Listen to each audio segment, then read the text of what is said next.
네, 안녕하세요. 태양광입니다. 오늘은 간단하게 두 가지만 짚어보려고 합니다. 오늘은 2020년 10월 8일입니다. 올해 3월에 이제 전기사업법 일부 개정안이 발의가 됐고, 그게 시행이 이제 2020년 10월 1일입니다. 태양광 발전소 분양하는 것들이 워낙에 많다 보니까, 그리고 이 분양 물건들이 제대로 준공이 안 되고 여러 가지 사건 사고들이 좀 있다 보니 전기사업법이 개정이 됐고요. 발의가 됐던 내용이 10월 1일부터 시행이 되는 겁니다. 그러다 보니 지금부터는 사업 인허가를 받은 발전소들을 판매를 한다든가, 아니면 뭐 사업 허가를 받은 거, 개발행위 허가를 받은 것들을 판매를 하게 되면 신규 사업자 명의로 이전을 하고 사업을 진행할 수가 없습니다. 기존 사업자의 명의로 모든 사업을 진행을 완공을 한 후에 양도양수를 해가거나, 분양발전소도 마찬가지입니다.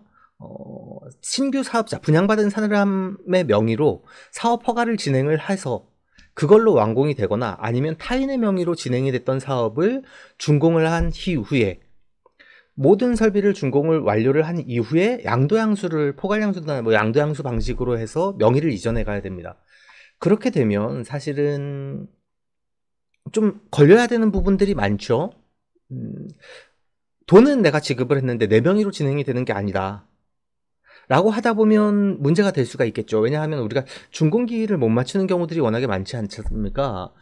특히나 분양발전소가 아닌 것들도 그렇습니다. 저희가 저희 발전소를 진행을 하는 것들도 사실 공정계획대로 원활히 진행되는 경우들이 많지가 않습니다. 크고 작은 문제점들이 많이 있고, 그러다 보니 설비에 문제되는 경우들, 뭐 늦어지는 경우들, 뭐 개통이 안 된다든가, 개발행위가 늦어진다든가, 사업허가가 늦어진다든가, 여러 가지 사안 때문에 늦어지는 경우들이 많다 보니 그런 부분들을 조금 점검을 하셔야 되고, 그게 아니고 만약에 그런 분양받는 사람 명의로 진행을 한다 라고 하면 또 다른 문제가 뭐냐 하면요, 사업 허가도 나아지지 않은 상태에서 분양받는 사람 명의로 진행을 하면 준공하는 데까지 뭐 최단으로 진행하면 6개월 이내에도 준공이 되겠죠. 그런데 지금 같은 경우는 일반적으로 전기사업 허가 받고 개발행위 허가 받고 한전에 개톤 확보하고 진행을 하는데 시간이 오래 걸립니다.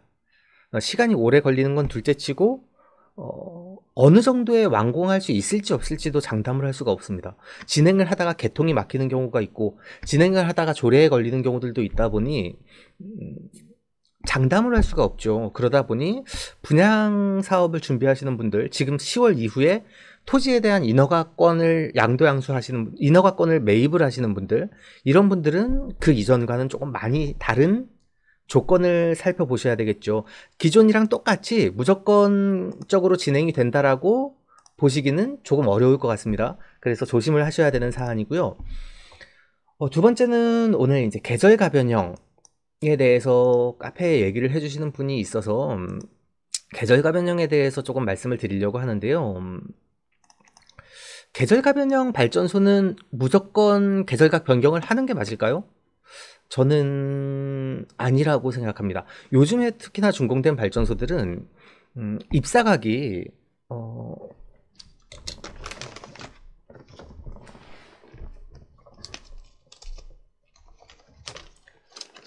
모듈이 이렇게 두 장이 있으면 이 입사각이 충분히 벌어져야 겨울철에는 고도가 낮게 뜨고, 여름철에는 높게 뜨다 보니까 여름철에는 이렇게 눕고 겨울철엔 모듈이 이렇게 쓰거든요.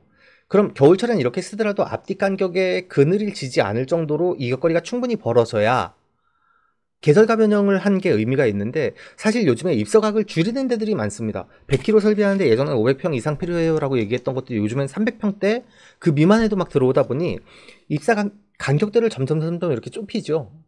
이렇게 되면 겨울철에 계절각을 변경해 놓는 게 더 독이 될 수도 있습니다. 굳이 계절각을 변경하지 않고 그냥 30도로 놔두는 게 좋은데, 45도로 각을 올린 상태에서 그늘이 지다 보니까 발전량이 더 떨어지는 경우들도 많이 있고요.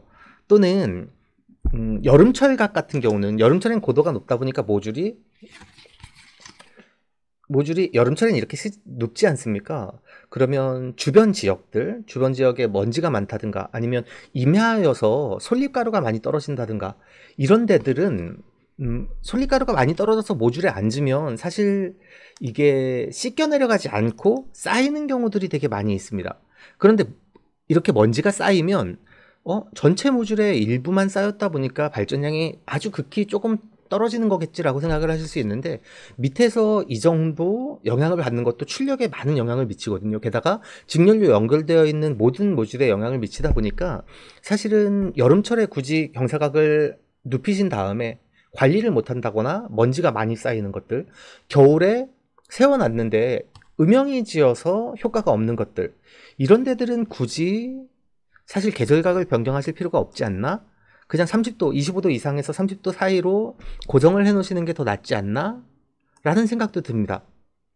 무조건. 그리고 계절각을 변경을 하시게 되면요, 사실은 맞는 기준이 있습니다. 구조물에 따라서 각이 또 달라요. 어느 회사에서 계절각을 이 구조물을 제작을 했는지에 따라서 사실은 달라져야 하는 계절각도 다르고요. 또 타공되어 있는 각 자체가 다릅니다. 뭐 15도, 20도, 30도, 45도 이렇게 되어 있는 것들도 있고, 그렇지 않고 다르게 되어 있는 것들도 있거든요.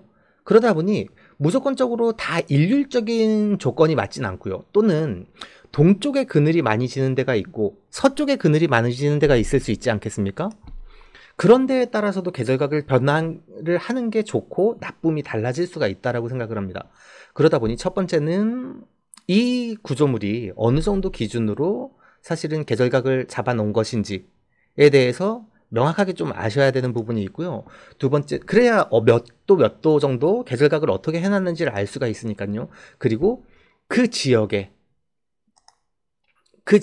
어느 정도 일사량이 되고 고도는 어느 정도가 있기 때문에 몇 월부터 몇 월 며칠부터 몇 월 며칠까지는 이 각이 좋고, 몇 월 며칠부터 몇 월 며칠까지는 저 각이 좋고 라는 기준들을 조금 찾으시는 게 좋을 것 같습니다.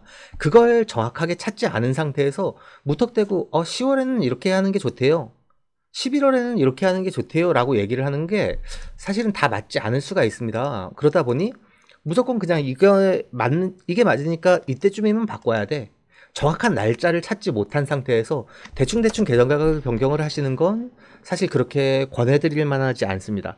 게다가 설비의 계절각을, 이 설비가 몇 도 몇 도의 각을 나오는지 찾으셨으면요, 신재생에너지 데이터 센터 오셔서 데이터 통계나 자원지도 시스템 찾으시면 지역별로 경사각별로 일사량이나 일조량을 조사해 놓은 데이터들이 있습니다.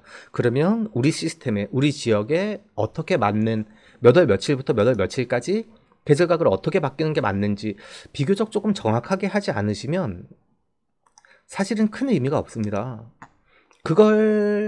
게다가 그걸 또 사람을 남을 돈을 주고 사서 해야 된다면 지금은 그렇게 권해드리지 않아도 된다라고 생각을 합니다. 물론 계절각이 정확하게 변경이 되면 발전량이 많아지는 게 맞습니다. 그런데 그걸 제대로 못 하시는 분들이 굳이 사람을 사서 대충 이맘때면 바꾸는 게 맞대요 라고 얘기를 하시는 건 맞지 않다. 그리고 계절각을 변경을 하려면 4번을 변경을 하셔야 되죠. 봄에 봄각으로, 여름에 여름각으로, 가을에 다시 가을각으로, 겨울에 겨울각으로. 그럼 봄에 다시 봄각이 와야 되겠죠. 그럼 1년에 4번 정도는 주기적으로 변경을 해주셔야 되는데 그걸 제대로 찾지 못하시는 분은 굳이 하실 필요가 없다, 그렇게 생각이 되고요. 세 번째, 오늘 이제 3가지에 대해서 조금 짚어드리려고 하는데, 첫 번째는 발전소 양도 안 되는 부분, 두 번째는 계절각 변경하는 부분에 대한 의견을 드리는 거고, 세 번째는 지난 태풍에 모듈이 상당히 많이 날아갔습니다. 어쩔 수 없는 게 태풍이 그냥 예년처럼 부는 게 아니지 않습니까? 엄청나게 센 태풍들이 많이 지나가고 그러다 보니 발전량이 떨어질 수밖에, 모듈이 날아갈 수밖에 없죠. 사실 시공을 잘 해놔도 뭐 문제가 되는 경우들이 있습니다. 그런데 이제 걱정이 되는 부분은 건축물 옥상에 설비를 한다든가 사람들이 많이 다니는데 설비를 하는데 모듈이 절대로 날아가면 안 돼요 라고 하시는데, 어떻게 모듈이 절대 안 떨어지게 하는 방법이 없을까요? 라고 하신다면 이제 한 가지 팁을 드리려고 드리려고 합니다. 예전에 우리가 2007년 8년 정도 때 모듈 한 장이 한 요만했습니다. 그런데 지금 요만한 게 뭐 150W, 180W, 제가 처음에 시작했을 때 160W, 180W 그 정도 됐던 것 같습니다. 그런데 지금은 400W 모듈들이 막 들어오죠. 그러니까 모듈이 한 이 정도 더 큽니다. 이렇게 많이 커졌어요. 그런데 예전에 이렇게 180W 모듈을 사용할 때도 볼팅을 4군데를 했습니다. 그런데 지금 400W를 사용하는 것들도 볼팅을 4군데를 하죠. 사실 모듈 후면에 보면요, 볼트 구멍이 8개가 있습니다. 쉽게 말씀드려서 구조물 4줄로 넣어서 8개 전부 다 볼팅을 하면 안 떨어질 겁니다. 한두 군데 약간 흔들려서 빠지는 데들이 있다고 하더라도 그렇게 단단하게 8군데, 지금 모듈 구멍이 나와 있는 것들을 전부 다 볼팅을 하면 모듈이 떨어질 일이 없을 겁니다. 그런데 4개만 하면 되는데 누가 8개를 하는 사람이 어딨냐? 있습니다. 그럼에도 불구하고 안전시공을 하기 위해서 모듈 한 장에 8곳에 모듈 구멍을 볼팅을 하는 데가 있습니다. 그렇게 설비를 하면 모듈이 떨어지는 걸 조금 예방할 수가 있겠죠.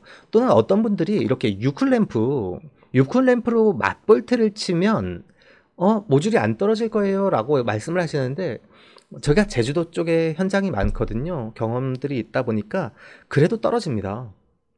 그래서 유클램프 하는 게 안 떨어져요가 아니라 잡는 지점을 늘려버리면 됩니다. 지금 모듈 구멍에 8개가 들어가 있으면 8개를 넣으면 사실 가능한 부분이죠. 모든 현장을 그렇게 하진 않더라도 꼭 필요한 현장은 그렇게 하는 게 더 좋을 것이다. 두 번째, 또 하나의 팁이 있다면, 모듈이 4군데 우리가 볼팅을 하다 보니 뭐 스프링 와서 평화사를 사용을 해서 이제 꽉 물어놓고 있는 거다 보니까 이게 잘 빠지지 않는다, 흔들리는 바람에 흔들려서 빠지지 않는다라고 표현을 할 수 있겠지만, 단점은 하나가 풀리면 흔들리는 것들 때문에 나머지도 같이 풀리는 경우들이 많습니다. 그럼 하나라도 제대로 잡아야 되는데 그게 안 되는 경우들이 있지 않습니까? 그러면 너트를 더블을 쳐버리면 됩니다. 제가 지난번에도 언급을 드린 점이 있거든요. 그래서 건축물 옥상에 볼팅 걱정되시는 분들이 있으면 너트를 더블을 치십시오. 그리고 나비볼트 쓰지 마시고 스프링 와사 평화사 쓰셔서 더블을 쳐버리면 안 떨어질 겁니다 라고 말씀을 드린 적이 있거든요. 이렇게 말씀을 드려도 또 똑같이 얘기하시겠죠. 누가 그렇게 하는 애들이 어디 있냐? 있습니다. 너트를 더블을 쳐가지고 들어가는 경우들이. 일반적인 경우들을 말씀드리는 건 아닙니다. 그렇지만 사람의 왕래가 많다던가 아니면 꼭 필요한 데들이 있을 수 있지 않습니까?